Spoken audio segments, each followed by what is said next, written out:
CMR jewellery మన కాకినాడలో అతిపెద్ద జ్యువెలరీ షోరూం మార్చి 30న గొప్ప ప్రారంభం. హలో రామ్ గారు. హాయ్ నారాజు. మన జీవితం మనం అనుకున్నట్టుగా జీవించాలి అని అంటే ఎలా అండి? ఎందుకంటే మనం పెద్దగా అనుకుంటాము, కొన్నిసార్లు పెద్దగా కాదు కదా, బేసిక్లో కూడా మన జీవితం మన చేతుల్లో ఉండకుండా ఉంటుంది, పక్కన చేతుల్లోనే ఉంటుంది, లేదంటే మన స్వయంకృత అపరాధం ఎక్కువ కనిపిస్తూ ఉంటుంది మనకి.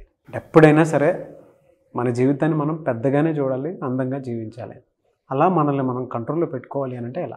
నారాజు, ప్రతి మనిషి చాలా గొప్పగా జీవించాలనుకుంటాడు. లైఫ్లో ఆ జీవితానికి ఇన్స్పైర్ చేసే చాలా సంఘటనలు, అనుభవాలు ఎదురైనప్పుడు నేనెందుకు అలా జీవించకూడదు, నాకెందుకు అంత గొప్ప జీవితం లేదు అని అనుకోవడం సాధారణం. కానీ మనిషి అనుకునే జీవితానికి, జీవిస్తున్న జీవితానికి చాలా తేడా ఉంటుంది. తేడా ఉంటున్నప్పుడు సాధించాలన్న కోరిక బలపడితే అది సాధించగలడు. మనిషికి రెండు జీవితాలు ఉంటాయి నారాజు. ఒకటి జీవిస్తున్న జీవితం, రెండవది జీవించాలనుకున్న జీవితం. జీవిస్తున్న జీవితం నుంచి జీవించాలనుకున్న జీవితం పోవాలంటే ఒకటి అర్థం చేసుకోవాలి, మనందరం ఒకే ప్రపంచంలో జీవిస్తున్నాం. మనందరం ఒకటే ప్రపంచంలో జీవిస్తున్నాం బహిర్గతంగా.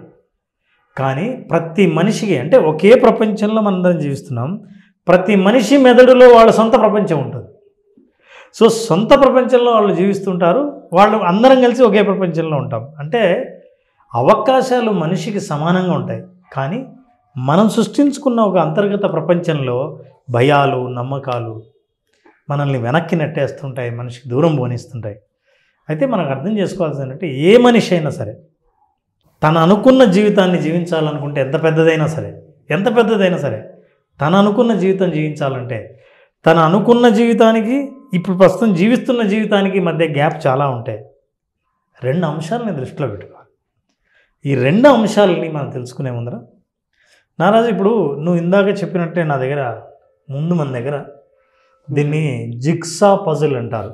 అట్లే ఉంది సార్. ఈవెంట్ లైఫ్ కూడా అట్లే ఉంటుంది, గజిబిజిగా గజిబిజిగా ఉంది. పజిల్ అయితే తెలుసు, పజిల్ ఆర్డర్లో లైఫ్ కూడా పజిలే. కానీ ఇట్లా చూస్తూనే ఎవడు సాల్వ్ చేస్తాడు అంతే కదా సార్. అంటే పిక్చర్ క్లియర్గా లేదు, తెలియట్లేదు. పిక్చర్ క్లియర్గా అంతా ప్లెయిన్గా ఉంది. అంత కనుక ఈజీగా కనుక ఉంటే ప్రతి మనిషి జీవించాలనుకున్న జీవితం జీవించేవాడే. పాయింటే. కాబట్టి జీవించాలనుకున్న జీవితం జీవించాలంటే, మీరు అనుకున్న ఎత్తులు మీరు ఎదగాలంటే అక్కడ అంతదాకా మనిషికి ప్యాషన్ అనేది ఒకటి ఉండాలి నారాజు. ప్యాషన్ ఉండాలి, ప్యాషన్తో పాటు పర్పస్ ఉండాలి. ప్యాషను, పర్పస్ ఉంటే లైఫ్లో ఉన్న ఎక్కడో ఒక గ్యాప్ని మనం ఫిల్ చేస్తాం. చూసి ప్యాషన్, పర్పస్ ఉన్నాక ఈ ప్యాషన్తో మనం ముందుకెళ్తూ నాకు పర్పస్ ఉంది. ఎందుకంటే మనుషులు 8 బిలియన్ పాపులేషన్ ఉంది ప్రపంచంలో. ఈ పాపులేషన్లో ఒక్క మనిషికి ఆలోచన చేసినట్టు ఇంకో మనిషి ఆలోచించడు. 8 బిలియన్ల ఆలోచనలు ఉంటాయి. సో మన ఆలోచన మనకు ప్రత్యేకమైనప్పుడు, మన ఆలోచనకు కనుక మన ప్యాషన్ని, మన వ్యామోహాన్ని, జీవితం ఏది సాధించాలనుకున్నామో దానికి పర్పస్ని, ఒక ప్రధానమైన ఉద్దేశాన్ని రెండూ కనుక కలిపితే కొంచెం ఫిట్ అయినట్టుంటుంది. అయినా ఇంకా కన్ఫ్యూజన్స్ ఉంటాయి. మతి, కృతి రెండు కలవాలి. మనిషి చేసే ఆలోచన అంటే నేనేం సాధించాలనుకున్నా, నేనేం కోరుకుంటున్నా, ఏం పొందాలనుకుంటున్నా, నేను ఎలా జీవించాలనుకున్నా అన్నది నీ మతి అయితే ఓకే, వి యాక్సెప్ట్. మీ మతి బాగానే ఉంది. మీ మతి ఇలా ఉంటే, మీ మతికి కృతి అంటే యాక్షన్, మీ కృతి తోడవ్వాలి. మీరు మతి, కృతి రెండు తోడాయి, ప్యాషన్, పర్పస్ రెండు కలిపి అయినా సరే జీవితం ఏదో సపరేట్గా ఉన్నట్టు ఉంటుంది. మీరు ఇది కలిపారు కదా అని ఏం కనిపించదు. రెండు విభిన్న ప్రపంచాలని నేను ఏకం చేయాలంటే, నేను ఇప్పుడు జీవిస్తున్న జీవితం, నేను జీవించాలనుకుంటున్న జీవితం, ఈ రెండు ప్రపంచాలని నేను ఏకం చేయాలంటే నా భవిష్యత్తును నేను చూడాలి. ఈ రెండింటిని నేను కలపగల భవిష్యత్తు ఎట్లా ఉంటుందా, కలిపితే నేను ఎలా జీవిస్తానా అని. చాలా బరువుగా ఉంది సార్ మీరు చెప్పిన ఆ రెండింటినీ కలిపేటప్పుడు. అంటే ఎప్పుడు కలుస్తుందో తెలియదు, కానీ జనరల్గా చెప్తున్నాను, రెండు విభిన్నమైనటువంటి పర్సెప్షన్లో ఉండేటువంటి రెండు. అంటే ఇందులో పర్పస్ ఉంది, ప్యాషన్ ఉంది, ఇందులో మతి, కృతి రెండు ఉన్నాయి, కానీ రెండు హాఫ్ ఆఫ్ ఉన్నాయి. ఈ రెండు కలవగలవా ఒక చోట పెట్టాలా అని అంటే ప్రాక్టికల్గా సాధ్యమైనా బట్ దానికి పట్టే టైం ఉంటుంది చూసారా, గుండె బరువు అది యాక్సెప్టెన్సీకి. నిజం, అందుకే చూడగలగాలి కదా. అందుకే కోరుకున్న జీవితాన్ని ప్రతి ఒక్కరు ఎందుకు జీవించట్లేదంటే ఈ రెండింటిని సపరేట్గా చూస్తున్నాం. ఎస్, అది మనకు సాధ్యం కాదు, అది అందుకోలేము, ఇది మన జీవితం, అది వాళ్ళ జీవితం అని అనుకుంటుంటాం. కానీ నారాజు విజువలైజేషన్ అనే ఒక అద్భుతమైన ఆయుధం ఏం చేస్తుందంటే ఈ రెండు మన చేత్తో మీకు కష్టమే, ఈ రెండు ప్రపంచాలని కలపలేరు, ప్రయత్నించి కలపలేరు, కనీసం కళ్ళతో మీరు విజువలైజేషన్లో కలపలేరు, మీ ఊహా ప్రపంచంలో కలపలేరా, మీరు జీవించాలనుకున్న జీవితాన్ని ఊహించడానికైనా మీ ఊహని ఉపయోగపడలేరా? ఒకవేళ అలాగే చేస్తే మీ విజువలైజేషన్లో ఈ రెండు కలిపినట్లు విజువలైజ్ చేయండి. కలిపితే ఒక పీస్ లాగా ఎలా కనిపిస్తుందో you will have to see. I'm just connecting this, that's all. ఒకే జీవితం అయిపోయింది. నాకు ఇందాక విచ్చలవిడిగా ఉంది, ఇప్పుడు కలిపి చూస్తే ప్లెయిన్దైనా సరే సార్ కలపచ్చు అన్న నమ్మకం. అయితే ఇవన్నీ చేస్తున్నప్పుడు మీకు అది కలపడానికి కదా ప్రయత్నం చేస్తున్నాడు, కష్టపడుతున్నాడు, ఏదో సాధిస్తున్నాడు, రోజు డిసిప్లిన్గా ఉంటున్నాడు, పొద్దున్నే నిద్రలేస్తున్నాడు, తన అఫర్మేషన్స్ చేస్తున్నాడు, ప్రయత్నాలు చేస్తున్నాడు, ఇది కలపడానికే కదా అనుకుంటారు. ఇది అదే నాకు అదే అనిపించింది సార్. అంటే ప్లెయిన్గా కలిపినట్టే ఉంది కానీ బట్ అది స్ట్రక్చర్ వేలో వచ్చిందని ఎలా తెలుస్తుందండి మనకి? అది నారాజు ఇట్లాగే మన జీవితం కూడా అంత స్పష్టంగా కరెక్ట్గా వెళ్తుంది అని అనిపించదు. మనిషి సాధించేంత వరకు, చేరేంత వరకు, డెస్టినీకి చేరామో లేదో తెలియదు, కానీ మీ నమ్మకమే మిమ్మల్ని అక్కడ దాకా నడిపించేస్తుంది. అయితే కనిపించలేదు కాబట్టి చాలామంది తమ ప్రయాణాన్ని మధ్యలో ఆపేస్తారు. కనిపిస్తే అందరూ నడిచేటట్టు ఉంటే, నడుస్తుంటే ఎంత దూరం వచ్చామో కనిపిస్తే అందరూ నడవరా? అవును. కానీ వాళ్ళ ప్రయత్నంలో ప్యాషన్ను, పర్పస్ని, మతిని, కృతిని ఈ నాలుగు కలిపాను నేను నా జీవితం అని అనుకుంటే ప్లెయిన్గా కనిపించవచ్చు. ఇది ఏదో చాలా డిసిప్లైన్డ్గా ఉన్నట్లు కనిపించవచ్చు. లైఫ్ ఏదో చేశారు కాబట్టి చేశాడు అని డిజార్డర్గా ఉంది, ఇప్పుడు ఆర్డర్లో ఉంది. మొత్తానికి తెలియట్లేదు. డిజార్డర్ని అంతా కలిపాము, దీనికి ఒక షేప్ వచ్చింది. షేప్ కాదు మనకు కావాల్సింది, దీనికి ఒక రూపం కావాలి నారాజు. ఆ రూపం కావాలంటే ఇక్కడ చూస్తే ఒక రూపం వచ్చింది. 1000 ఏనుగుల బలం వచ్చిందండి. మనకు లైఫ్లో మనం చేసే పనులన్నీ ఎక్కడికో తీసుకెళ్ళి ఏవో అన్నీ కలిపాయని అనుకుంటాం, కానీ దాని వెనకల ఒక అందమైన జీవన చిత్రం ఉందని, అది ఈ ప్రకృతి గీసిన మనిషికి కోసం గీసిన చిత్రం అని, ఆ చిత్రం మీ దగ్గరే ఉందనే విషయం అప్పుడు తెలుస్తుంది. అది నేను సాంగ్లో విన్నానండి, బ్రహ్మ మానస గీతం మనిషి గీసిన చిత్రం అని.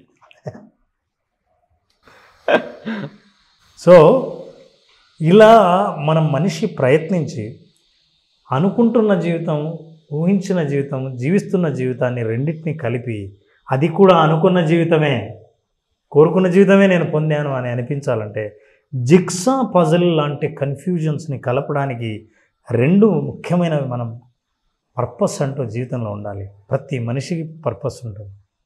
ఇది ఎలా సాధ్యం సార్? ఇది ఎప్పుడైతే నీ ఉద్దేశాన్ని ఫస్ట్ నువ్వు క్లియర్గా ఉన్నావో ముందుకు వెళ్ళడానికి ఉత్సాహం ఉంటుంది. ప్రయత్నం చేద్దాం ఇటు అటు అని ఎట్లయినా సరే కలపాలని ఉంటుంది. పర్పస్ లేని వ్యక్తులు ఏంటంటే కంపారిజన్తో జీవిస్తారు. వాళ్ళలాగా జీవించాలి, నీకంటూ పర్పస్ లేదు. ఎప్పుడు ఈ సమాజం ప్రభావితం చేసిన జీవితాన్ని జీవించాలి అని అనుకుంటారు. ఎప్పుడైతే మనిషి పర్పస్ ఉంటాడో, ఈ పర్పస్ని సాధించాలని చాలా బలమైన కోరిక ఎప్పుడు ఉంటుందో, ఇవన్నీ మనిషిని ముందుకు నడిపించేసి అన్ని అన్స్ట్రక్చర్డ్ జిగ్సా పజల్ని కనెక్ట్ చేసి దానికి ఒక షేప్ తీసుకొచ్చి, షేప్కి కూడా ఒక రూపాన్ని తీసుకొచ్చి, అది అందమైన రూపం, అందమైన జీవితంగా తయారు చేసేస్తుంది. Blue print. It's very clear my life. ఇది నేను కోరుకున్న జీవితం. ఇక్కడ అర్థవంతంగా ఉంది, అంతకుముందు అర్థం లేనట్టు ఉంది. అందుకే అందరికీ కనిపించదు నాది. పర్ఫెక్ట్ విజువలైజేషన్ ప్లాన్ మీరు ఉంటుందని ముందే విజువలైజ్ చేసి మీరు ప్లెయిన్ ప్రాసెస్ ఫాలో అవ్వండి. ఫాలో అయ్యి ప్రాసెస్లో ఫినిష్ అవుతూనే మీరు తిప్పి చూస్తే మీరు విజువలైజ్ చేసిన జీవితం ఉంటుంది. అది చూడగలిగే కోణం కూడా తెలిసి ఉండాలి. బేసిక్ లెవెల్ నుంచి ఎక్స్ట్రీమ్ లెవెల్ వరకు. అవి క్లాస్లోనే చూస్తాం అనుకోండి జీవితాన్ని. అద్భుతంగా చూడాలంటే అంత ఈజీ కాదు సార్.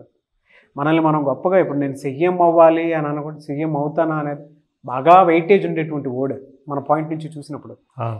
నేను కోట్లకు అధిపతి అవుతానంటే కోట్ల అనుకునే వెయిటేజ్ బట్ అది మొయ్యగలిగిన శక్తి, మానసిక శక్తి. మనకంటే ముందు ఇంకొకళ్ళ మైండ్లోకి వస్తారు, ఇప్పుడు కోట్లకు అధిపతి అని అంటే ఇంకొకటి మైండ్లోకి వస్తాడు. ఒక అంబానీ లాంటి వాళ్ళు ఇమాజిన్ చేసుకోవడం రెడీ ఉంటుంది, కానీ మన బుర్ర మనల్ని మనం ఇమాజిన్ చేసుకోవడం రెడీగా ఉండదు. చూడండి, ఎక్కడి నుంచి అక్కడికి ఆ థాట్లోనే ఎంత గ్యాప్ ఉందో, అదే జీవితం. దాన్ని మీరు ఇలాగా బ్లూ ప్రింట్ రూపంలో ఒక ఆర్డర్ లేకుండా ఉన్నదాన్ని పజిల్ని కనెక్ట్ చేశారు. ఆ మెంటల్ స్ట్రక్చరే విజువలైజేషన్. సో ఈ విజువలైజేషన్ బేసిక్లో నారాజు అసలు ఇవి పీసులుగా కలపొచ్చు అని నేర్చుకుంటారు. అడ్వాన్స్లో ఎలా కలపాలో నేర్చుకుంటారు. ఏయ్ చాలా బాగుంది sir, really very happy, very good example. Thank you అన్న, thank you so much Ram garu. Thank you నారాజు. చాలామంది అడ్వాన్స్ విజువలైజేషన్ క్లాస్ ఎక్స్పెక్ట్ చేస్తూ ఉన్నారు. బేసిక్ ఎక్కువ మంది అటెండ్ అయిపోయినటువంటి వాళ్ళు, అడ్వాన్స్లో ఏ మెరాకిల్ చూస్తాము అనుకునేటువంటి వాళ్ళు చాలామంది ఉన్నారు. అడ్వాన్స్ విజువలైజేషన్ క్లాస్ ఎప్పుడు ఉండే అవకాశం ఉంటుంది? నారాజు ఏప్రిల్ 5వ తేదీన అడ్వాన్స్డ్ విజువలైజేషన్ అటెండ్ అవ్వచ్చు. బేసిక్ అటెండ్ అయిన వాళ్ళు వాళ్ళ ఫ్రీక్వెన్సీని, వాళ్ళ పవర్ని, వాళ్ళ థాట్ని, విజువలైజేషన్ని ఎలా చేసుకోవాలో తెలిసిన వాళ్ళు దాని వేవ్ లెంగ్త్ని పెంచడానికి, ఇంకా దాని పవర్ని పెంచడానికి, టైం గ్యాప్ ఒక గోల్ని అచీవ్ చేయడానికి తగ్గించాలంటే అడ్వాన్స్ విజువలైజేషన్ అద్భుతంగా ఉపయోగపడుతుంది. చాలామంది అటెండ్ అయిన వాళ్ళు, సార్ ఇంకా ఏమైనా అటెండ్ అవ్వాలని ఉంది ఏంటి అని అంటే, ఈసారి చాలా తొందరగానే నెక్స్ట్ అడ్వాన్స్ సెషన్ కూడా పెట్టడం జరిగింది. ఏప్రిల్ 5వ తేదీన అడ్వాన్స్ విజువలైజేషన్ 5 days సెషన్. డెఫినెట్గా బేసిక్ అటెండ్ అయిన వాళ్ళందరికీ చాలా ఉపయోగపడుతుంది. They can attend this. ఈగర్లో నేను కూడా వెయిట్ చేస్తున్నాను, ఎందుకంటే పర్సనాలిటీ డెవలప్ చేసుకోవాలనుకున్నా, లేదంటే పర్సనల్ కొన్ని విషయాల్లో మనం బ్రాడ్ పిక్చర్లో చూడలేము. అడ్వాన్స్ క్లాసెస్ అటెండ్ అయిన తర్వాత మాత్రమే తెలుస్తుంది. సో నేను కూడా అడ్వాన్స్ విజువలైజేషన్ క్లాస్కి జాయిన్ అవ్వాలని అనుకుంటున్నాను ఈ బ్యాచ్కి. ముఖ్యంగా నారాజు ఈ అడ్వాన్స్ విజువలైజేషన్లో, బేసిక్ విజువలైజేషన్లో మిరాకిల్స్ సృష్టించిన వాళ్ళు, అనుభవంలోకి అద్భుతాలు తీసుకొచ్చిన వాళ్ళందరూ ఈ అడ్వాన్స్ విజువలైజేషన్ సెషన్లో అటెండ్ అవుతున్నారు. అట్లాంటి వాళ్ళని నేరుగా చూడాలన్నా, అట్లాంటి వాళ్ళ మాటలు వినాలన్నా మీరు డెఫినెట్గా అడ్వాన్స్ విజువలైజేషన్ జాయిన్ అవ్వాల్సిందే. డెఫినెట్గా sir. Anyway sir, thank you అన్న, thank you so much Ram garu. Thank you Naraj. So మీరు అడ్వాన్స్ విజువలైజేషన్ క్లాస్కి అటెండ్ అవ్వాలి అనుకుంటే స్క్రీన్ మీద మీకు కాంటాక్ట్ నెంబర్ కనిపిస్తుంది. ఏప్రిల్ 5th నుంచే ఉంటుంది. ఆసక్తి కలిగిన వారు మీరు స్క్రీన్ మీద కనిపిస్తున్న నెంబర్కి కాల్ ఆర్ మెసేజ్ వాట్సాప్ చేసి వెంటనే ఎన్రోల్ చేసుకోవచ్చు. ఒకవేళ మీ కాంటాక్ట్ నెంబర్ కనెక్ట్ అవ్వట్లేదంటే మిస్టర్ నాగ్ అఫీషియల్ 1 అన్న ఇన్స్టాగ్రామ్ ఐడి ఉంది, దానికి మీరు పర్సనల్ మెసేజ్ పెట్టినా కూడా నేను రామ్ గారి టీంకి ఫార్వర్డ్ చేస్తాను. ఆ విధంగానే సార్ మీరు అప్రోచ్ అవ్వచ్చు. సో ఒక మిరాకిల్ కనుక మీరు చూడాలి అనుకునేటువంటి వాళ్ళు, మీ జీవితాన్ని ఇంకా బాగు చేసుకోవాలి అనుకునేటువంటి వాళ్ళు ఎవరైతే ఉంటారో, త్రూ విజువలైజేషన్ క్లాస్, మీరు advance visualisation class tools and technique తోటి లైఫ్ని మార్చుకోవాలి అనుకున్నటువంటి వాళ్ళకి మాత్రం మంచి అవకాశం. ఆసక్తి కలిగిన వారు స్క్రీన్ మీద కనిపిస్తున్న నెంబర్ని సంప్రదించండి. ఈ వీడియో లైక్ చేయండి, షేర్ మాత్రం తప్పకుండా చేయండి. ఇలాంటి మరిన్ని వీడియోస్ కోసం మా ఛానల్ ఫాలో అవ్వండి. Thank you.